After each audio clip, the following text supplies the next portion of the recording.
Really excited. You know, it's been sort of 3 months really getting a new staff together first of all, and obviously getting around the players.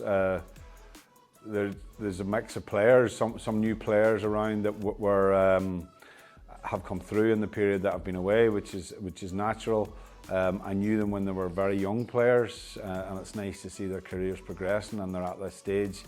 Obviously, the experienced players that were with me in the previous journey that we had, and also some players that maybe were on the periphery of things that have come back into contention. So, you know, I've spent a lot of hours on the road. The M6 and me are good friends at the minute, and you know, as I say, I've seen a lot of games, so I've enjoyed that side of it. I've seen a lot of Bolton because, you know, the three lads are playing.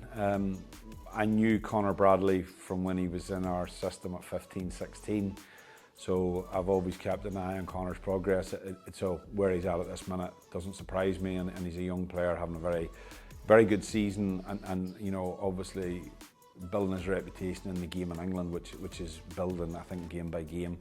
Owen's different because he's come later. He's just taken to the first team football at Bolton really easily. You know, he a lot of experience playing with Derry City, obviously, but I think his experience since he's come in and played at Bolton has been excellent. I've been very impressed with him, playing either right side at centre back and at times left side at centre back. So he seems versatile, has a really good temperament as well. So, you know, I think he's going to have a really strong, good career ahead of him. And obviously, you know, Dion scoring loads of goals as well. So the lads at Bolton I've watched quite closely.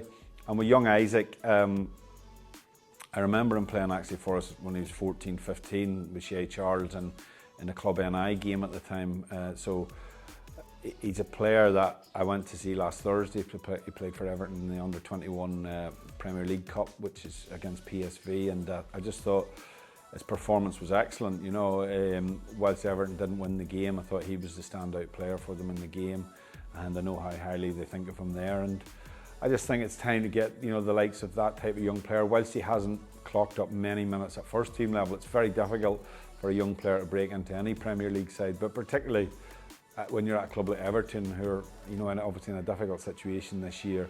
But Isaac has all the attributes that we're looking for in a young player. To be an international player, you still have to come through and play in your first team realistically, and sometimes that may be on loan, that may be whatever the circumstances behind that are. Dale Taylor's a good example of that. But yeah, I think those young players in particular, it's always nice as an international manager that you go and you have those young players to see. I probably didn't have that the last time I was in the job.